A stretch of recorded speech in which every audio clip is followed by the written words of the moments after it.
On the Rhythm, the Blueprint series. I am Philip Lanos, your host. This show is about how personal philosophy affects creative work and life. You'll hear from successful writers, vloggers, and business content creators that are living proof of the benefits of discipline. Beyond bragging rights, this show is about sharing their blueprint with you. Open heart, open mind, and ask questions. Maybe this is the blueprint for you.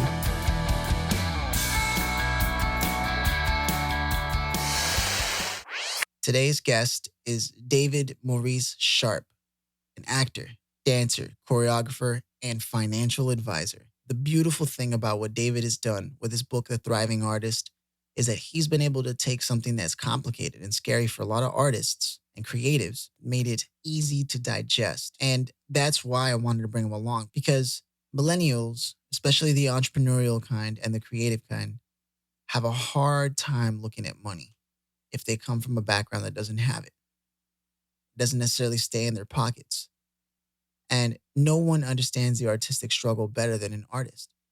And that is why I wanted to make sure David was able to share some things with you here, but also just to build awareness about his book. I know it seems like a hard sell, but the truth is it's the best 15 to 20 bucks you'll ever spend. Guaranteed. For a crash course in finance, you won't get it or find it any easier than through his book, The Thriving Artist. Now, without any further ado, David Maurice Sharp. I want to dive into this. I had actually purchased your book from Amazon before I left, shortly before. After the event, and then I took it to LA. Yeah, absolutely, it was a great read, worth it.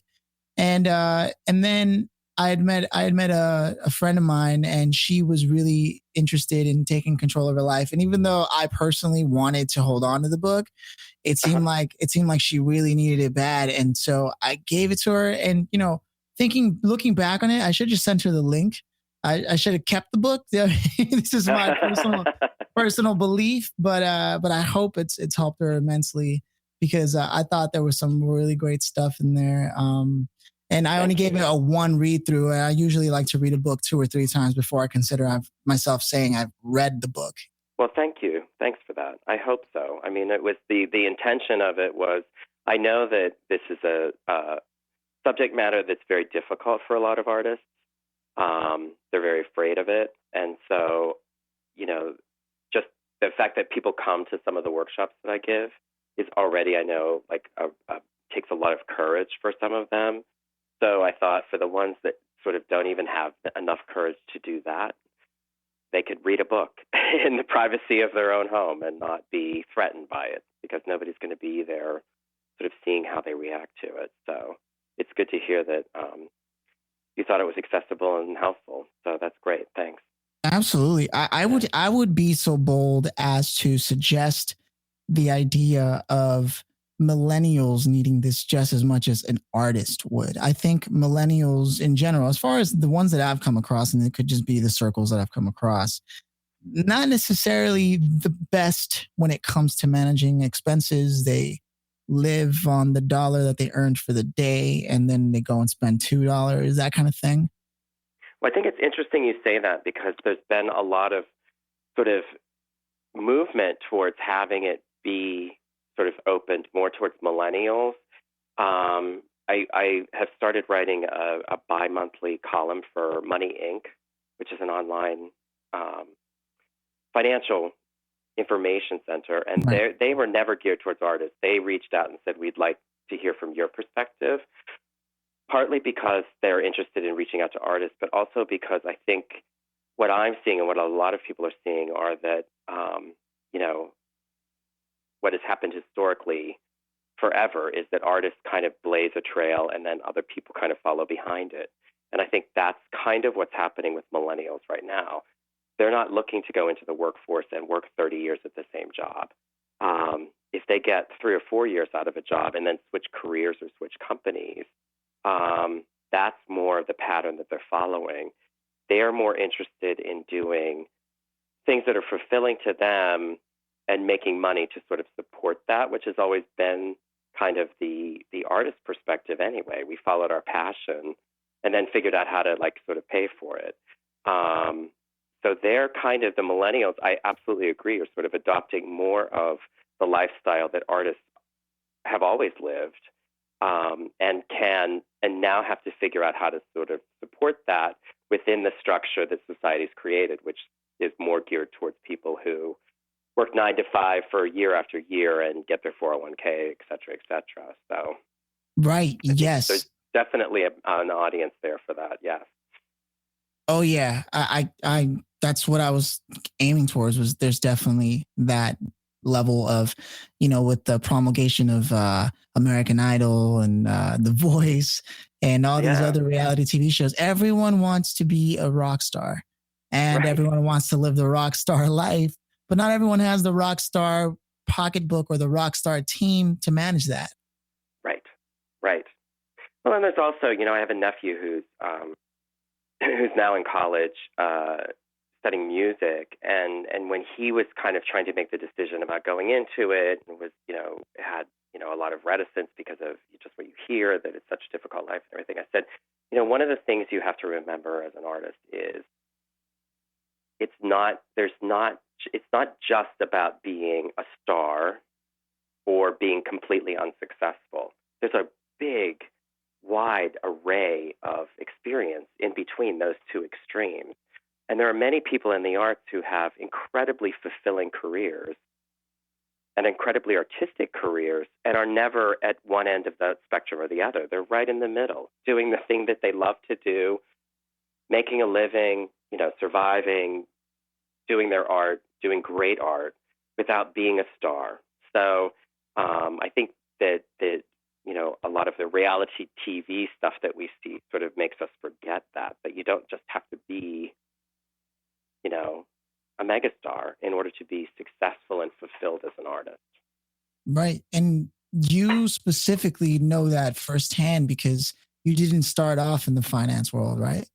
Not at all. No, I was in the dance world. I knew nothing about finance when I got kind of pulled into it just to make some extra money, just to help support my modern dance career. So, Right. And that's what people would say is classically trained with modern dance. yeah, I mean, I took a lot of ballet. Modern is more like what now they sort of refer to modern dance as contemporary dance. Mm. But certainly there's a very strong classical training involved in that. And it's not certainly one of the higher paid professions in this country, particularly. So there were I was always looking for other ways to sort of supplement the income I could make dancing, and happened to sort of get sucked into the financial world and kind of found a niche to exploit, and which gave me the flexibility to keep performing while I was still making some extra money to help support that. Yeah, I remember in the event I was fortunate enough to be invited to. I swear it was either by chance or destiny. I remember a buddy of mine I was making music with told me, "Hey, there's this open mic over at Capital One, over in I think it was Midtown." And it was Midtown East, yeah. Yeah, and you should definitely stop by, and maybe we'll even get a chance to play. I was like, "Oh well, sure." And so Yeah. I had no idea I would be meeting something so important to my life that even to this moment now, it's still relevant. The information that you shared, That's you awesome. and your colleague who was with you for right Did now. you see the self-producing one with Fran Kermser as well? Yes, that's that. Yeah. So Yeah. that's that was her. That was the lady, Fran. I remember Fran. Yeah, she you and her also got into crazy topics like getting access to grants from your local city halls. I think was what you had mentioned.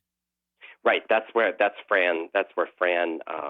That's her specialty, is in grant raising and funding and self-producing and all of that. Which was, she and I work together or work in the same venues quite a bit, because one of the things that we were starting to find was that there's not a lot of people addressing financial concerns from the artist's perspective, and so we kind of keep trying to, we keep in touch with one another and keep supporting one another's work that we do, and also keep our eyes out open for other people that are sort of interested in and working in helping artists with these kinds of topics.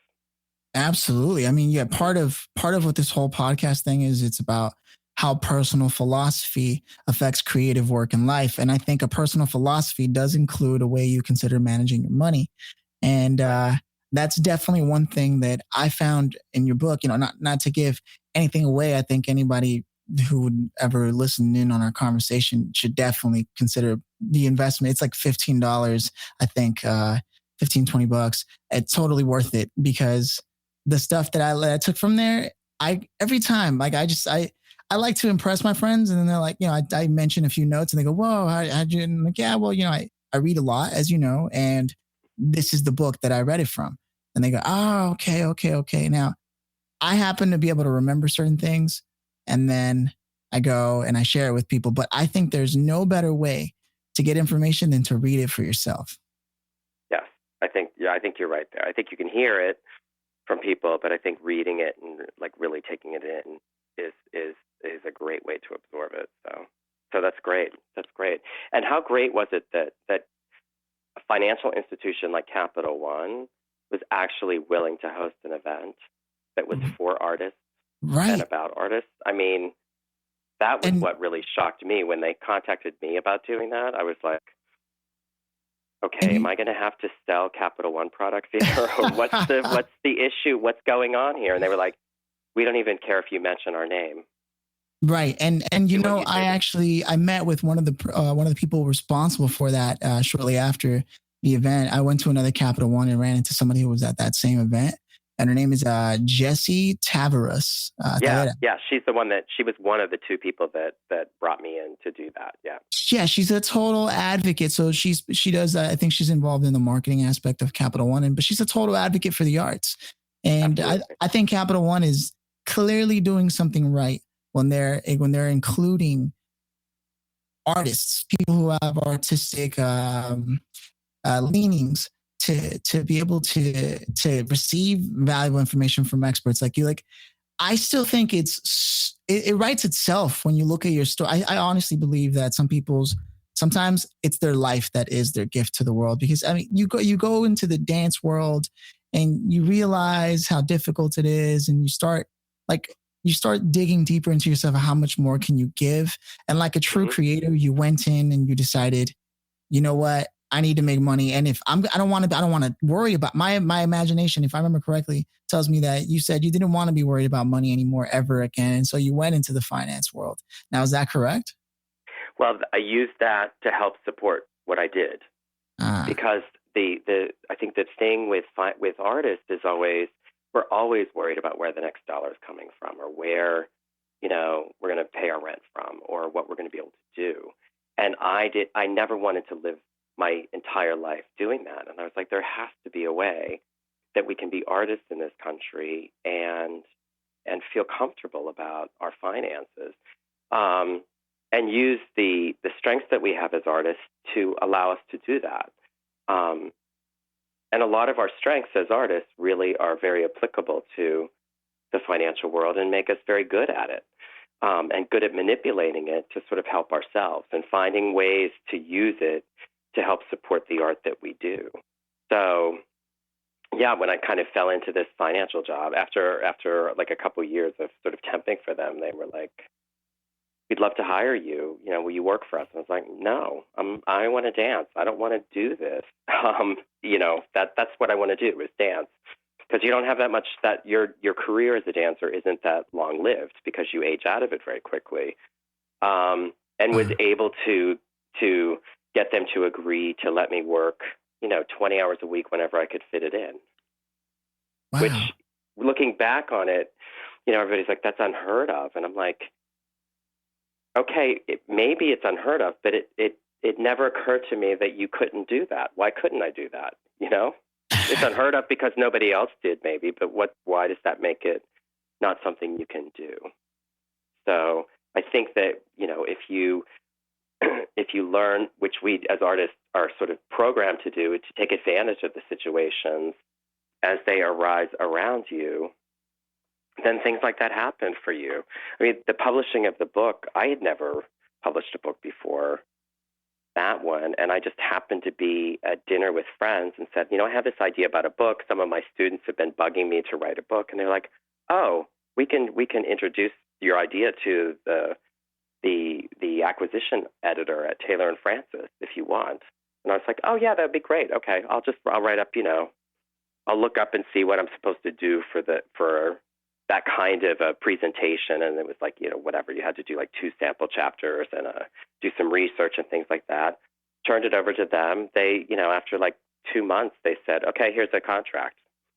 When I've talked to other people who have written after that, they're like, how did you get a contract from a publisher that fast? And I was like, it didn't occur to me that you couldn't. Wow. It didn't occur to me that you needed to go another direction. And I also think there's something to be said for that information needed to get out at the time that it did. And the world found a way to get it out there. So I think just not, the more we sort of don't put these structures around us that say you can't do this or this isn't the right way to be. A lot of the financial angst I think that artists have is that battle between, well, we're not supposed to really have a lot of money as artists, but it would make it easier if we do. And we need to kind of break out of that. There's nothing wrong with having a lot of money as an artist, and feeling comfortable. There's nothing wrong with that. And it's not harming your art, certainly, to have that. Right? I mean, do you feel like your art is being compromised because you feel like now you're becoming more financially stable? No, not at all. I not at all. The opposite. Yeah. Yeah, exactly. It frees you up because you're then free to do more of what you want to do. So, for example, this is a passion. This is a passion project for me. Being able to bring you on to share a little bit about your life story, how you got to where you are, and then to dive in on 1 or 2 topics for the book. Like this is a benefit of having the money to be able to do that. Right. And then you get to share your story and your creativity and with other people. Right.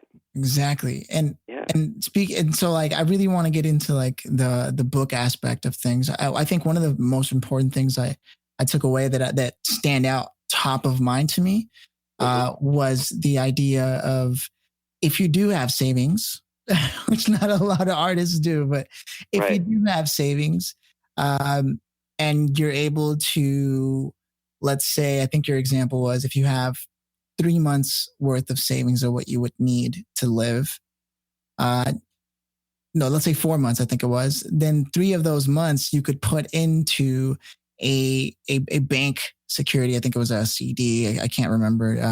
I'm not the expert here, but this is what I remember you saying. And then when that time passes, your money would have made money for you while you still had some savings on the side, just in case you needed that cushion.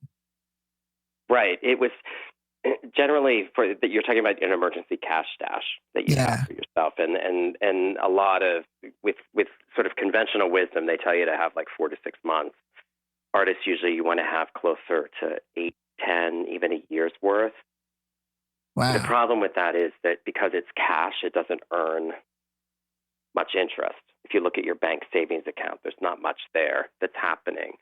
So the idea is that if there's ways that you can find to sort of tweak extra interest out of this cash that you have as your emergency reserve system, why not try to take advantage of that? So if you have, the first few months in a savings account that isn't earning very much, then at that point you might want to consider adding some later months worth of cash into something like a CD, because you know that it's by the time the CD comes due, like if it's a 6-month CD, let's say, and you already, you have 6 months each in your savings and your money market account, which is readily accessible, you're never going to have to dip into that CD before it comes due, which would incur a penalty because you have the other 6 months there. So in that way, you can sort of tweak a little bit more interest out of those extra months, which are in the CD, because CDs tend to pay higher interest rates than savings or money market accounts because there are restrictions on them. Right, so it's using your creativity. Sorry? Because you can't pull it out early, right? Well, you can, but you get penalized for it. So they're discouraging you from doing that. So by keeping it in there, you make that extra interest. So that's one of the examples of using your creativity to sort of tweak as much out of your investments as you possibly can And even if it's just a little bit more, it's still better to have it in your pocket than to be giving it to someone else. Right. Right. Yeah. And, and in case anybody ever listens to this and decides, whoa, what did they just talk about? Like, you explain all this in such a digestible fashion. I think there may have been only one or two sections where it's because I read so fast that I personally skip over words that I didn't define, or I overlook the definition that you left. But Uh-huh. other than that, I personally truly believe it's one of the easiest books to digest Great. on finance that I ever came across. Great. That was what I was hoping for, because you don't want it to be scary. You want it to be understandable and digestible. And I purposely put in, I had to fight with one of the editors about having short chapters with it. Right. They wanted to have longer. They wanted to combine everything into longer chapters. So I think the longest chapter is maybe 10 pages. Yeah. And I said, no way, because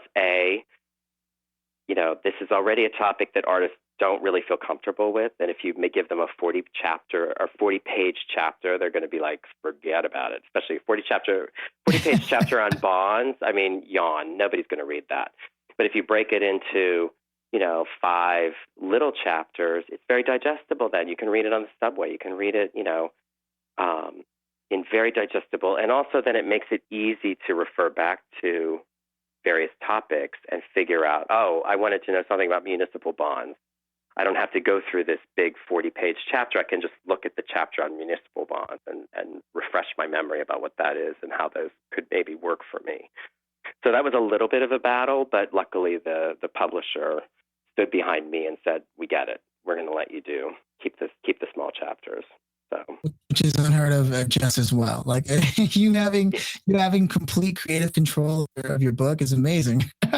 It was, especially if that was one of the, the things that made me a little reticent about going with a big publisher like that was, am I going to have to, and it started, I'll tell you, it's the first sort of warning flag that came up was when it was before I had signed the contract and they were going into the committee to determine whether they were going to give me a contract. And I heard from the acquisition editor the day before and said, we're going in tomorrow, but it looks very good. But, our ad team is talking about changing the title. And at that point, the working title was Thrive as an Artist. Mm. And they wanted to change the title. Their suggestion for changing it was to be something like How You Can Save and Invest as, whatever, something incredibly sterile and everything. And I remember reading this email from them and just going into like a panic of like, oh my gosh, they don't get it, and I'm not going to have a choice in this. So luckily, I had just gone into a movie theater, and I read it before the movie started. So it's like, okay, I can't respond to this at least until after this movie's over. So I had time to sort of calm down and sort of think of a very careful response. So got home, and I emailed her back and said, appreciate your feedback. Let me maybe if I explain why I chose to call it as I did, that will help, for you to understand why it's important. And then got into the whole thing about it's the opposite of a starving artist, and that it really just having that kind of thriving artist actually inspires the people that are seeing it to think about it and will maybe make them pick the book up, whereas something that sounds more clinical is going to keep people away from it that are the ones that really need it the most. So the next day, I got an email back from her saying that she had actually printed out my email to her and read it in the meeting, and they totally got it, and then decided to go with the thriving artist. So I was like, phew, okay, Yeah, there's some sense of an invisible hand moving this information into the forefront. Right. And right. I couldn't be more grateful. And I have to ask, if there was a chapter that you wish you would have been able to read before you even knew you were going to write this book, and you were knee deep in dancing and trying to figure out the finances before you ever gave any talks on managing money, and you were just like, how am I going to make this work? Which of the chapters in your book do you think would have spoke to you the most at that time? I think, to be honest, probably the last chapter, which talks about sort of undoing all of the the preconceived notions that we have about it, and talks about giving ourselves permission to thrive and to be successful and to not be afraid of what we're doing. Because I think that's one of the things that works the most against us as artists with our finances, is that we feel like we shouldn't understand it and we can't understand it. So I would never recommend someone read something from the back forward, but that would probably be, that for me was kind of the summation of what it was to be a thriving artist, that last chapter. Being okay with money in your pocket. Yeah, being okay with that you deserve it. That conversations about what percentages you're going to be earning shouldn't be a scary thing. That should only be left up to a management team if you're lucky enough to have one. Exactly. But you should also understand what this team is doing for you, so that you don't feel like you're flying blind and you're letting someone else take care of things for you.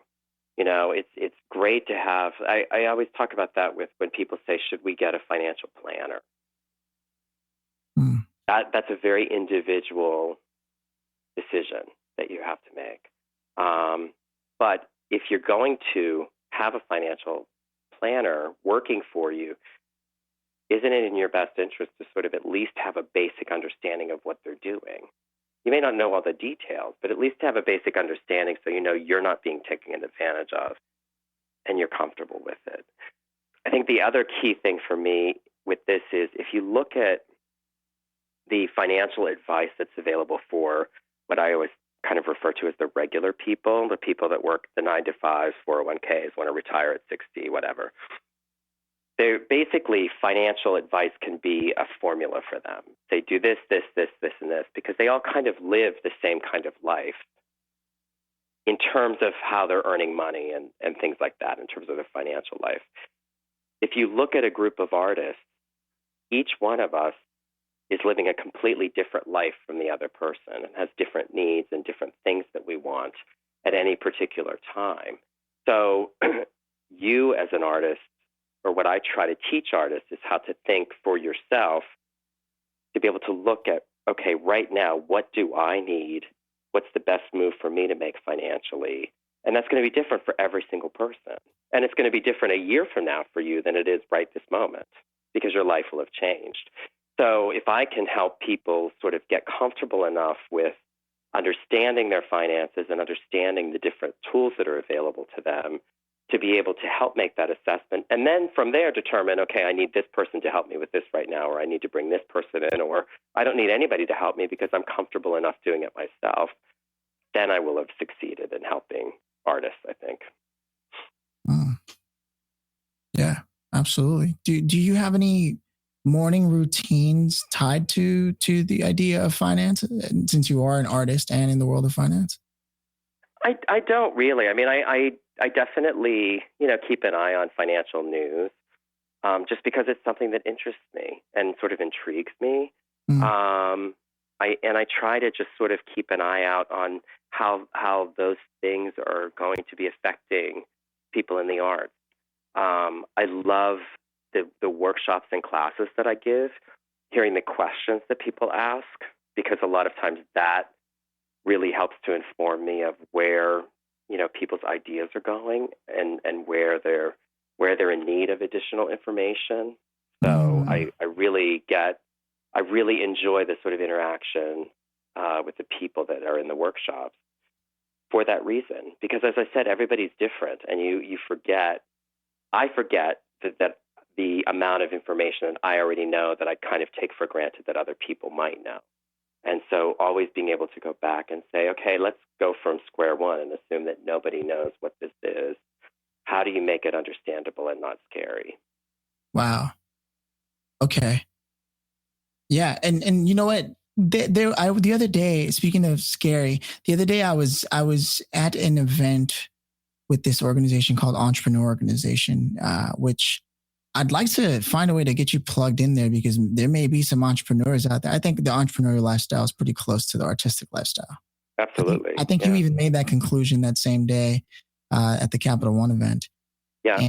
And and they may find what you have to say fascinating. I mean, I think, in my personal opinion, we'll see. I'll try to drive that forward. But it was an interesting event because there was a speaker there named Cal Fussman. I don't know if you've ever heard of him. No, I haven't. Mm-mm. And Cal Fussman he's an author for Esquire magazine for like the last 20 years, and Muhammad Ali to what have you, Johnny Depp, whatever.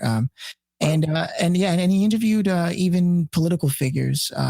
The names escape me right now, but he has this interesting thing that I was wondering if you'd be willing to entertain and indulge. He does this thing where he asks people better questions, because his whole thing is like the better questions, and which I feel you've asked the better questions as an artist for finance. And I want to come back to that and see if you can think of some questions that an artist should be asking themselves. But before that, Cal Fussman had offered two questions. One was, who is your best friend and why are they your best friend? Or what is the best lesson your father or mother ever taught you? Would you like to tackle Wow. either one of those? Wow, those are great questions. They're both great questions. I think one of the great things that my father did for me was to instill an idea of financial and fiscal responsibility and an understanding of investing, or an interest in investing, regardless of the fact that I was going into an arts-oriented field, which sort of shied away from that kind of information. So, as we know, in this country in particular, there's virtually no education with regard to personal finances for anybody, Mhm. unless you're becoming a professional financial advisor. But if you look in junior high school, those are prime times when there could be classes teaching people just the basics of investing and saving and having a budget and things like that.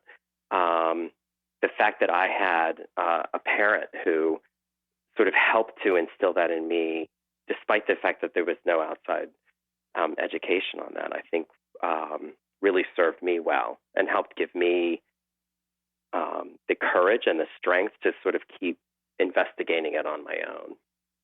Wow. Yeah, I 100% agree with the idea of having an education relating to that in junior high and high school. Absolutely.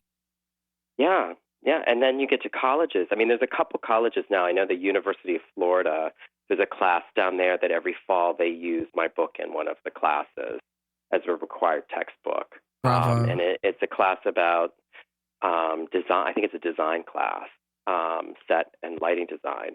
And they're, I think for the past, well, almost since the book came out, probably 3 years now, they've had it as a required textbook. So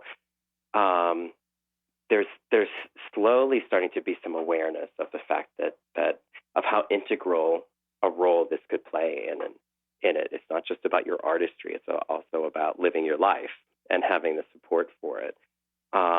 If you could start that in like junior high and high school, I mean, imagine how much better off everyone would be. Yeah, absolutely. 100%. Yeah. And do you feel that there may have been questions that you weren't asking yourself back when you were just an artist, and even though you did have that opportunity with your father, I'm sure there was, as you mentioned, periods where you just weren't sure what was going on. And were there questions that you felt you weren't asking yourself to keep yourself away from having to face the idea of money management, and what would those questions be? Well, I think there was always the fear that I would, where was the next amount of money going to come from? Where was, and particularly, you've lived in New York. Housing is a terrifying thing in New York. Yeah. Because you never, you can never feel that secure in a rental situation. Are they going to raise the rent too much? Am I going to get kicked out? Is it going to be this? Is it going to, there's so much angst with just sort of living your life and having the money to live your life. And then add to the fact that you're an artist and you have a fluctuating income, and it's just the stress can get overwhelming. And I was always someone who was like, how can I figure out how to reduce that kind of stress?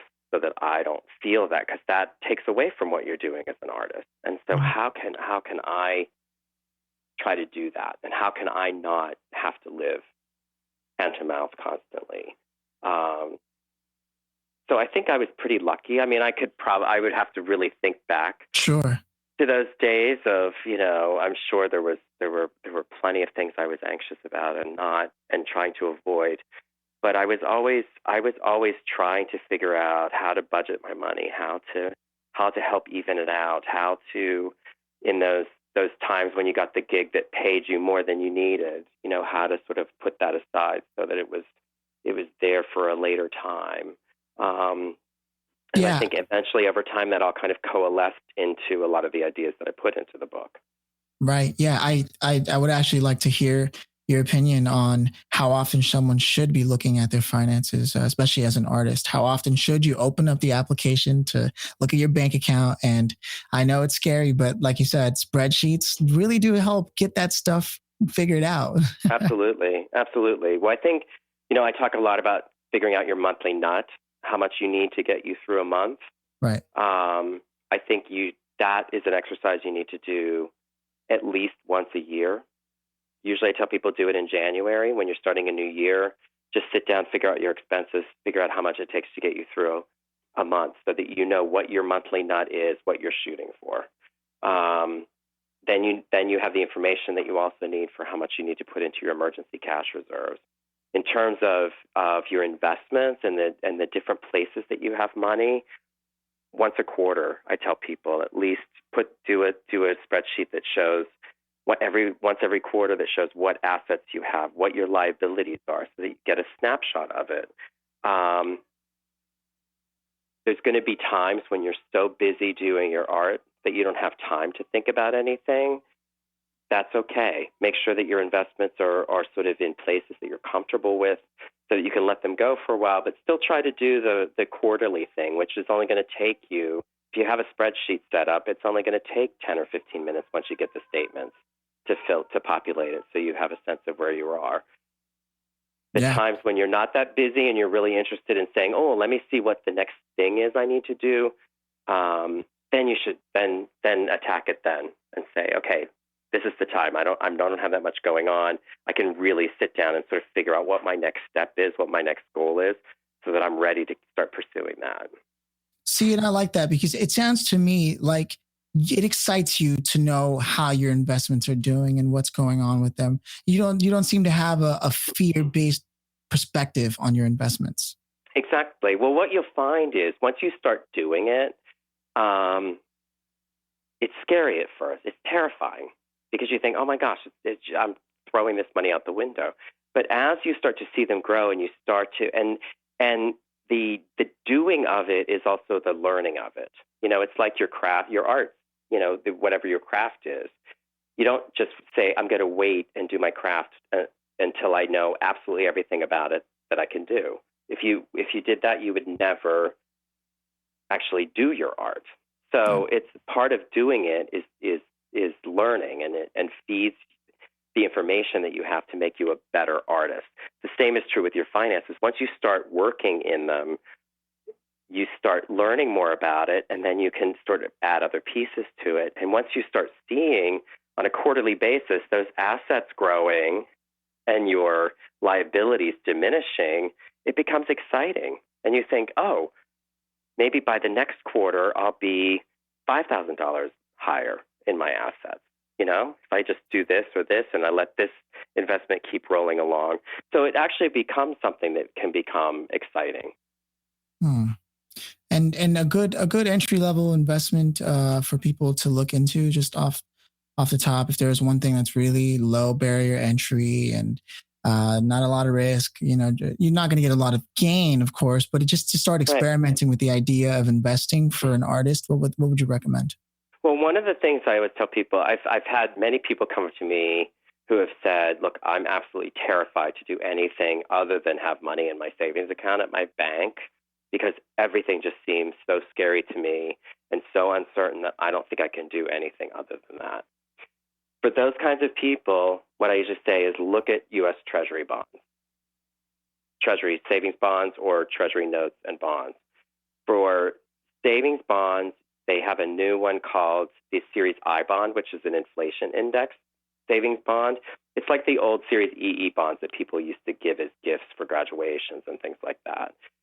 You can't sell them to anybody else. They're in your name. You have to put them back. I think that you have to keep them for a minimum of 5 years.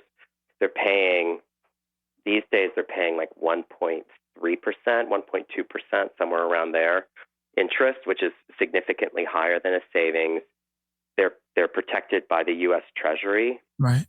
So they're very safe. You can get into them. The minimum to buy one of those is $25. Oh, wow. Very accessible for everybody, right? If you want to go a step up above that, you can get into U.S. Treasury notes, which I think the shortest duration is 2 years for a U.S. Treasury note. Again, paying around 1.3, 1.4%, something like that right now. The minimum is $100. No restrictions on it. Right. Okay, other than you have to keep it for 2 years if you want to sell it back to the government. Otherwise, you can trade it on the market. But again, both of those are very accessible. The interest on them, on both of those, is also exempt from state and local taxes. So, really?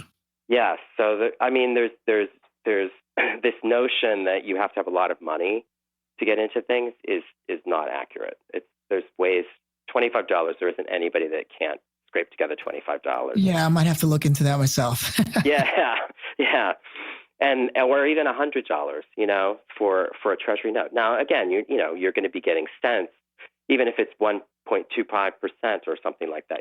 You're not going to be getting rich off of that, but you're going to be getting more than you would get with your savings account, and it's an introduction into suddenly you have bonds, which is the second piece of your portfolio, your well-balanced portfolio above cash. So suddenly you're having some exposure to bonds, and you're kind of getting a flavor for how that works, so that then you can look to the next thing that you might want to try to invest in, which may be a little bit more money. But at that point, once you understand, you'll have a better understanding of the risk levels. So putting a little bit more money into something that's a little bit riskier once you've done this other step becomes less difficult to do. Right. Start earning 10% interest with even though the risk is high, the interest is also very nice. Yeah, or even if you're going up to 2%. I mean, 10%, is a big jump. That would be a big jump and probably very risky. But the other thing I always tell people is, look, if you have $1,000, that's all you have to your name. Investing $1,000 is scary in something, right? Because that's 100% of what you have. Right. Once you get to having assets of $10,000, investing $1,000 is still a little bit scary, but it's not quite as scary because it's not everything, right? Once your portfolio your assets get up to $100,000, suddenly that $1,000 isn't looking so scary, and you could take a little bit more risks, right? Mm. And when you get your assets up to $1 million, $1,000 on something that's risky isn't that significant, right? So it's go at your own pace. The worst thing you could do if you're already a little bit nervous about it is put money into something that's incredibly risky, that's going to burn you and make you never want to do anything again. Like the foreign currency exchange, Forex. There's a lot of people. I come across a lot of people who are like, I'm a Forex trader and I'll help you make money. You don't know anything about it. For example, yeah, or people, I hear that there's somebody that is giving seminars on how you can, do futures trading to make money to invest, and which is also incredibly high risk. Because it's all speculative.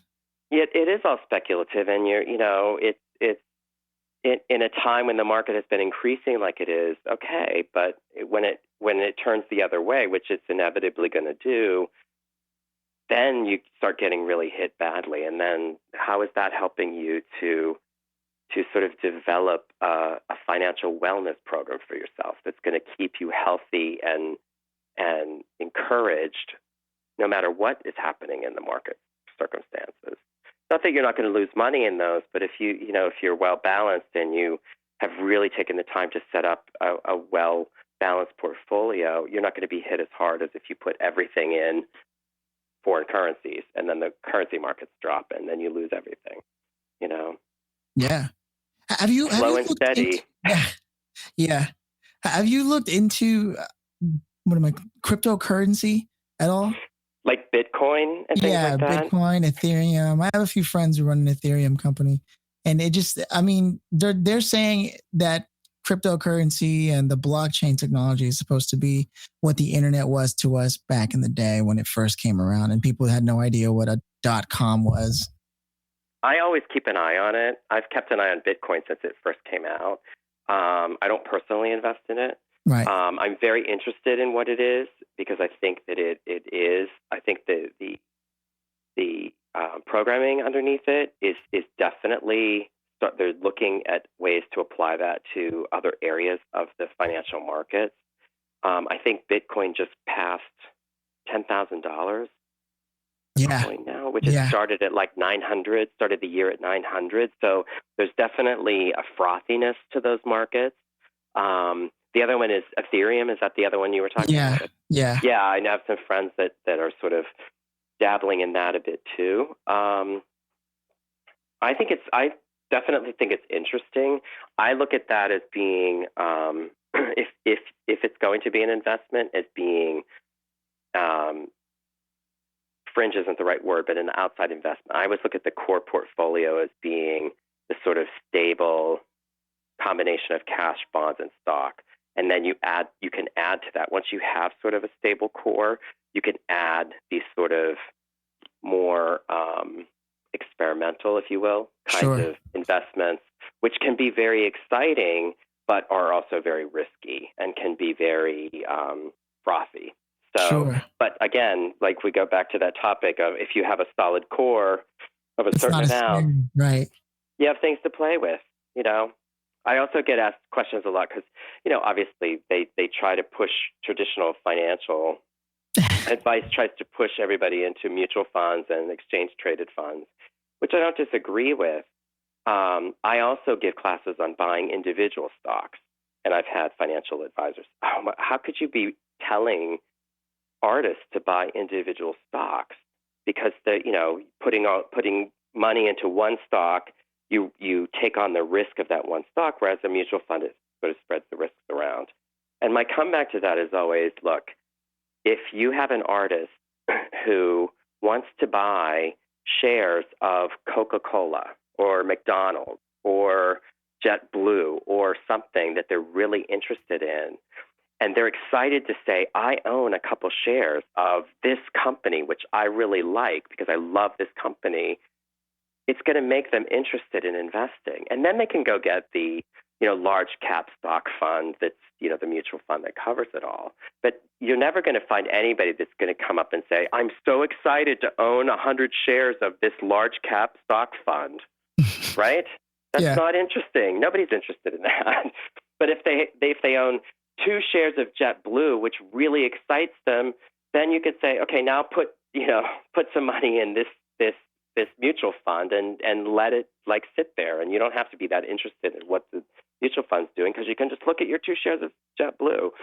So if it's what piques their curiosity to get them wanting to invest and wanting to be involved, how is that a bad thing? I see. You're aiming for engagement more than anything. Absolutely, because how many artists really want to be engaged with finances? Yeah, slim to none. No, exactly. But there are ways. Once you start showing some of those kinds of hooks that are out there, then they do become engaged and it becomes interesting. Artists follow their creativity. They follow their curiosity. They do it with their art. So why not apply that same idea to their finances to get them sort of hooked into saying, oh yeah, this is kind of interesting to do this. I like that. Absolutely. Yeah. David, I can't thank you enough for allowing me to pick your brain and have you share some of your thoughts on. Oh, my pleasure. I'm glad that you reached out, and thrilled that you remembered it from that short Capital One presentation too. Definitely left an impression on me without question. Awesome. That's awesome. I found it to be most valuable. In fact, I would argue between reading Money Master the Game by Tony Robbins and yours, I found yours a lot more approachable. Oh, well, thanks. It also wasn't as thick, and you can kill someone with his book. You can't you with your book. It's clearly a thriving book. Yeah. It's meant to be as unintimidating as possible. Yeah, and I'm a fan of Tony. I am. Yeah. I'm a big fan of. I totally drink the Kool-Aid, but I am an even bigger fan of what you've done for the artist with your book. Awesome. Well, thank you so much for that. Most artists that we know are never going to be, huge shareholders in anything where they can actually make a difference. But there can be enough artists that have a few shares that we can actually start impacting what's happening in the business community and what's happening and put sort of our personality and our values into that. And the example I'll give you is I was a shareholder in Lionsgate Film. And they were trying a couple of years ago. And the reason I was a shareholder was because I really liked the product that Lionsgate was putting out there. I thought their films were very edgy. They were very creative. They were avant-garde. There was a corporate raider that came in a few years ago and tried to buy up the shares of the company to take control of Lionsgate, right? Mm. I kept refusing to sell. And I had like 100 shares maybe. We're not talking a significant portion of shares that I had. But I was refusing to because I was like, I know I don't want them to lose the ability to be able to produce the kind of work that they've been producing. Kept going on and on. I kept getting periodically, I think they raised the price that they were willing to pay for the shares, kept refusing to. Finally, I got a notification saying that this corporate raider was giving up their attempt to take over the company and would be selling back to the company all the shares that they had been able to purchase, but they hadn't been able to get enough to take control of the company. And I don't know it for a fact, but I suspect that a lot of that was because of the small holders like me who liked the company and just didn't want to see it become about it being a corporation rather than being about a really good film company that produces really interesting films. So that's amazing. I think that there's something else there on the social level that we have to remember, that we have a lot to say, and we all know in this country money talks, and we as artists can, as a combined force, can have some impact on the social environment. Yeah, that those are such powerful implications to even hear you say that. Now, I know that there's like non-disclosure agreements potentially with this, but do they share projects with you that they intend to have come out as a shareholder? You mean like when you're a shareholder? Yeah. No, they don't until such time as it's been already decided upon, and they have to put it in front of the shareholders. So they don't give you inside information. Right. Definitely, you get information like that. A lot of times, each company is required to have an annual meeting, and they will have shareholder proposals. They'll have different kinds of proposals that you have to vote on as a shareholder. So a lot of times now, particularly what you're seeing showing up as proposals to vote on are things related to the environment and disclosing greenhouse gas emissions, equal opportunity proposals, things like that, and that you can vote on as a shareholder and say, okay, I want to vote against this. I don't think we should be, doing this or whatever. So those kinds of things show up on at the annual meetings quite often, and individual shareholders have become much more proactive in putting proposals on there like that.